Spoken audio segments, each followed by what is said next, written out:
This week on Movies, baby, Barry Levinson's mob drama, The Alto Knights, hit theaters with a resounding thud, like the sound of a body hitting the bottom of the East River. Not even Robert De Niro playing two mob bosses, and a script by Goodfellas scribe Nicholas Pileggi was enough to get people out to see this $50 million bomb. So what happened here? Joe and I have the autopsy, but first, Carson, let's take a look at the box office, baby. Let's take a look at the money. All right, so Alto Knights.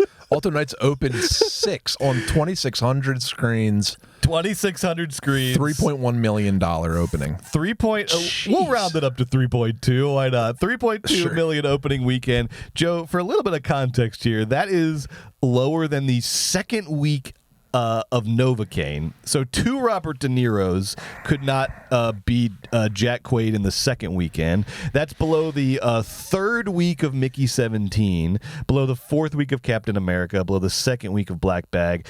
Holy shit, Joe! This is a major bomb. It did pick up an additional 1.9 million internationally for a grand total of 5 million opening weekend. And once again, that's against a production budget of $50 million. No. Now, Joe, that's good. That's enough for the numbers. Get those nasty little numbers off the screen. What a terrible weekend. Oh my gosh. Now, Joe, this is a Warner Brothers movie. Yeah, I can tell. And it made $3.2 million opening weekend, and it has De Niro in it twice. And these are already perilous times for Warner Brothers. They already have this expensive slate of auteur movies this year with Mickey 17, Ryan Coogler's Sinners, PTA's One Battle After Another. Maggie Gyllenhaal's The Bride just got bumped to next year, which sucks for my fantasy draft team. They also have so much writing on James Gunn's Superman and the DC Universe reimagining, rebranding. And then on top of all that, this is the first true year of the Mike and Pam era. That's Michael DeLuca and Pamela Abdy, who have been running Warner Brothers Motion Picture Division since July 2022. David Zaslav is, in charge of the entire Warner Brothers Discovery empire, and then Mike and Pam run the Warner Brothers Movie Division. But their previous, 2 years of their tenure have been burdened by all of these movies from the previous regime that they've been forced they've been burdened with. So, of course, that's Joker 2, which was such a disaster last year, The Flash, all those sort of lukewarm DC movies from the past year to 2 years. And so until this year, this was supposed to be Mike and Pam's big year to shine. Finally, they've cleared out the old slate. Now it's Mike and Pam time, baby. Let's do this.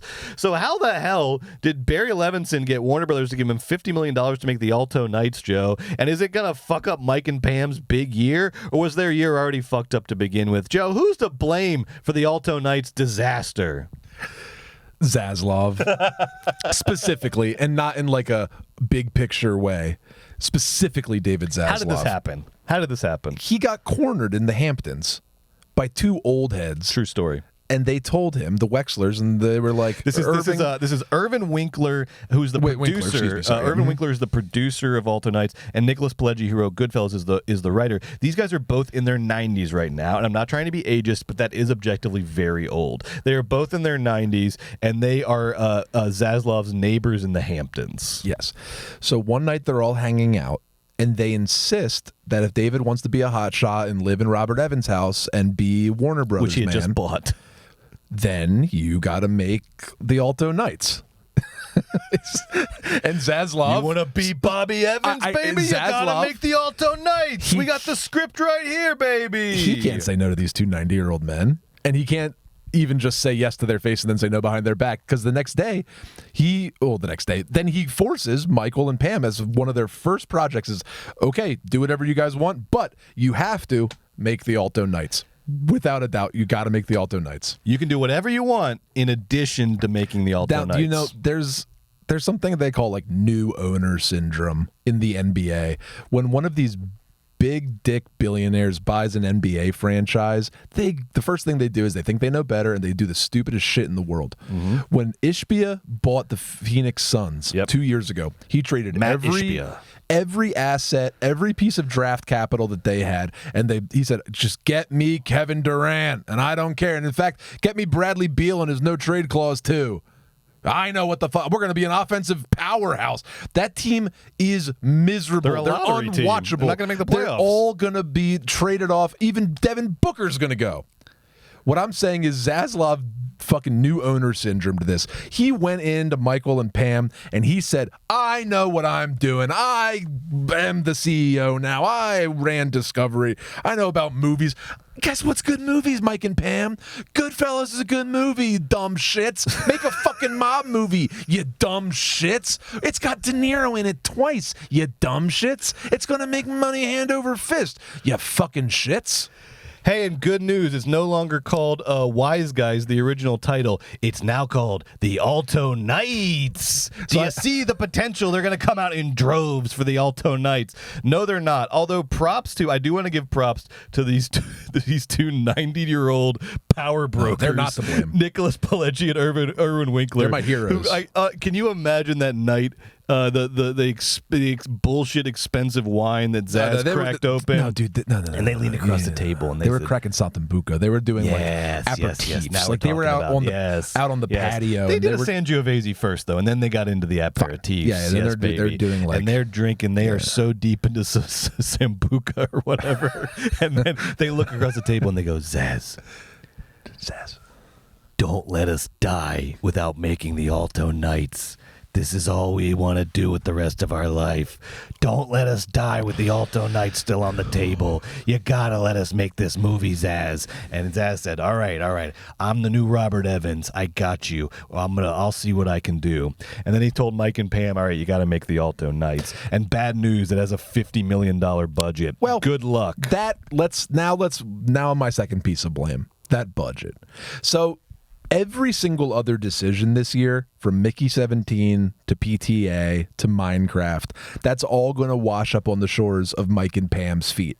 Alto Knights, they kind of get a mulligan because their boss, Zaz, forced them to do it. But Zaz ain't taking the blame for this one. What's up with that fucking $50 million price Thank you, tag, Joe. Brett? This is the big problem. This is Warner Brothers' problem this year. Are these preposterous budgets? $200 million for Mickey 17, $200 million for PTA, $50 million for Barry Levinson's mob drama, The Alto Knights.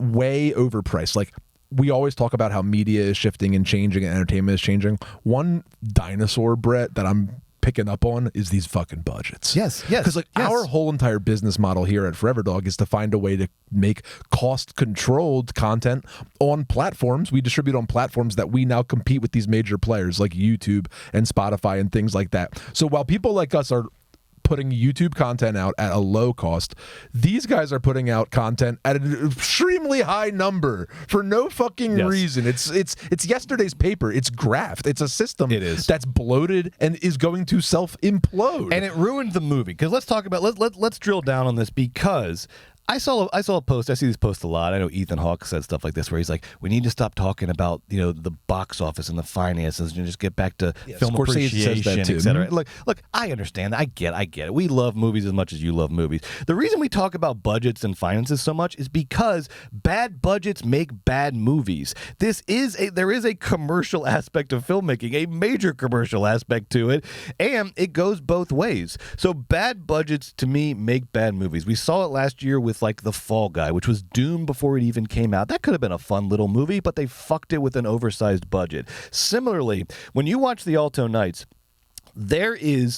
it's not a terrible movie. And in fact, there is some really good parts that could have made a good movie buried deep within this over-budgeted mess. It's the budget is the problem. I have never seen a movie that could have benefited more from the limitations and constraints of a smaller budget, forcing Barry Levinson, on paper as one of our great filmmakers, to make some decisions, to make some choices. But instead, Barry Levinson got enough money to kind of just throw a bunch of shit at the wall and say he didn't have to sort of scrap any of his ideas. He could kind of do everything. And that's the problem with this movie. It's trying to do way, way, way too fucking much. And it's not relying enough on what is an actually excellent dual performance by Robert De Niro. When you finally get a look at the performance, which doesn't happen till like 30 minutes in, in. It's like the first time you actually get a scene that's longer than a minute where De Niro actually gets to work on some dialogue. You're like, oh, wait, De Niro's like doing work here. Like, wait a second, what's going on?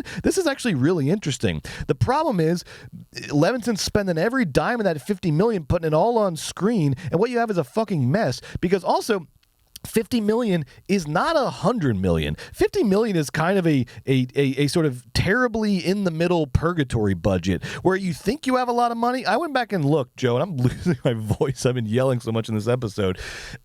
I went back and looked. I was like, when was the last time Barry Levinson got north of 50? It got like 50 million plus for a movie. I went back and looked at all, because he's been making movies consistently. I went back and looked. You have to go to 2001, Bandits, which is a good movie. I like Bandits. 2001 is the last time he got over $50 million. That's so long. So I think, A, I think Barry Levinson thought $50 million was more than it actually is. And B, it's not enough to like do what he was trying to do, which is like mob epic. That's not mob epic money. That's kind of weird in the middle money. What you should have done is give Barry Levinson $10 million to make this movie, so he had to make some fucking choices. And the choices he would have made was, let's focus on Robert De Niro's performance and this like one cool set piece I came up with at the end, because that's the fucking movie. This like Time Life documentary about the history of the mob that he like plasters on the top of the movie is a fucking distraction from the good stuff. More De Niro, baby. More Bobby. How? Of course. Like, duh. It's a fucking mob movie. Let the man work. Stop getting in his way. There were a lot of problems with this movie. It was overlong. It was oddly paced.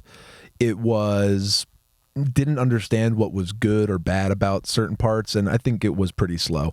That being said, I did think that Robert De Niro was really good in this movie. Did you have real quick? This movie, just what it's about? Yes, thank you. It's about it's based on a true story about Frank Costello, the big boss of the mafia in the late 50s, and this partner of his, Vito, that's come back out of jail. Vito Genovese. And Vito Genovese is going to take the mob into the drug world and going to ruin the mob that Frank Costello loved. And Frank is played, and Vito is played both by Robert De Niro. Yeah. It's the plot of The Godfather. It's like new mafia versus old mafia. Exactly.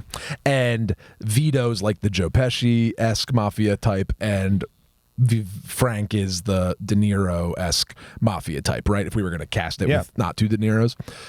So Vito and Frank, De Niro does a high Pesci-esque sort of thing for Vito. Genovese, that was a terrible impression. But he does like the thing. He does the high thing. He does the talky thing. He does the high thing. And it's actually great. And then he does the De Niro thing for the other character. I thought it was great too. I like mob stories. I like mob movies. I like the sounds and the styles of mob movies. But you know, this really is like those guys really must be 95 watching this thing, because it's like we've heard this story. It's a really good story. We've heard the story 1 million times. Yeah. The mob gets into drugs. We've seen De Niro play these guys 1 million times. Still the best. And at the Robert De Niro Memorial Film Festival, I will be there at 11 p.m. to watch the Alto Knights. You know what I mean? Like, I'll be there. De Niro I will have to consider this performance like for our best of he's doing work. And I was surprised by how he like justifies the dual roles, because like Joe's saying, it's basically like the id and the superego of the mafia. It's like the old gentleman version of the mafia and like the new violent fucking fuck it all up chaos Joker version of the mafia.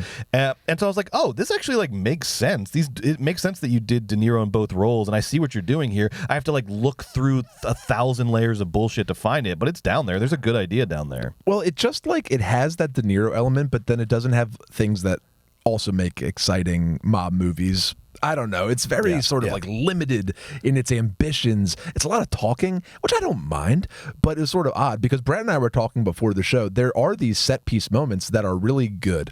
There's in the third act, all of the mob leaders, this is a true story, so I don't feel like I'm spoiling it. No, this isn't spoiling. All the mob leaders meet up in this field in upstate New York, and it draws the suspicions of the police, and they all end up running away, and they all kind of get caught and they all sort of get taken in. And they're getting like stuck in the mud, and they're having to like flee through the woods. Well, anyway, it's a fun set this piece. is a movie. Yes. This is the movie. Yes. This is an amazing thing. Yes. The mob is transferring over leadership from Frank to Vito, and every mob leader from Nevada to Connecticut is going to be in one field in upstate New York at this bootlegger's house, and the police come and they all scurry away. I mean, that's fucking fantastic. No, it was great. And it was great in the movie. It was great. But this movie has an hour and a half lead up full of these like weird, just like so much history. And it was like, and I actually, look, I like this story, but like, got it. Prohibition, the mob, like, got it. Got it. Let me put it this way. If you lose Joe on the history of the mafia, you're doing too much of it, and you're doing it too much of a boring way. Too slow. Yes. Yeah. And whatever, I'm happy to be at the movies and not, dealing with work or with something hard. Low bar. But you do got to speed it up. So anyway, all in all, it wasn't this like miserable flop everybody had me sort of anticipating. It was a sort of lifeless at times, inspired at times, fun mob movie that shouldn't have cost $50 million.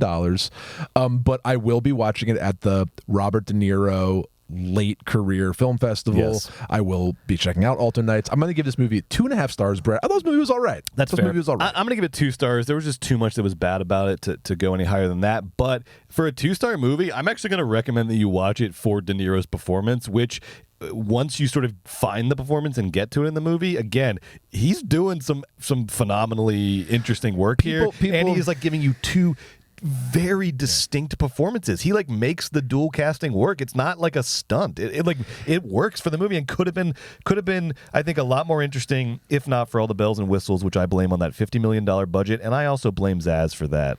I don't think Barry Levinson is to blame here. He had to spend the $50 million. He had to find something to spend it on. It was and he's not a crook. directed. He's not a true. But he's not a crook. He's not going to buy $900,000 of betting. He's not a crook. Money. Yeah. Well, anyway, there's the Alto Knights review. We both thought De Niro was good. These guys, he honestly might be on my like year-end best of actors. Same with me and Zegler and Snow White. The guys and girls on the internet will tell you that De Niro's like bad in this movie. They're wrong. That's just not true. It's a little bit of a slow starter because Levinson's like not letting him do like full scenes until like fucking 30 minutes in. But there's a scene that takes place like way too late in, where it's De Niro versus De Niro. They're across the table from each other and he's doing his 2 different characters, and they're both doing that like mob euphemism speak where they're like, dark De Niro, Joe Pesci De Niro is basically saying like, if you keep going down this road, I'm gonna have to kill you. And then like the Vito Corleone De Niro, the businessman De Niro is going, let's not do that. But they're using these euphemisms, and it's like so electric. And I was like, what the fuck is happening? I'm into the Alto Knights. I was into the Alto Knights too. Yeah. That's why, like, 2.5 stars. I do blame Levinson. Levinson, whatever. He was bad. Yeah, it's poorly directed. Like, someone better at directing. The Alto Knights has all such fertile ground. I know. We want to remake Alto Knights. We were thinking we're going to recut Alto Knights. We have to recut Alto Knights. We're going to recut Alto Knights. We're going to do a Steven Soderbergh recut of Alto Knights. We're recutting it. We'll put it on YouTube. That's a great idea. I'm recutting the Alto Knights. That's a great idea. Good. There's a good movie in there, and we're going to find it.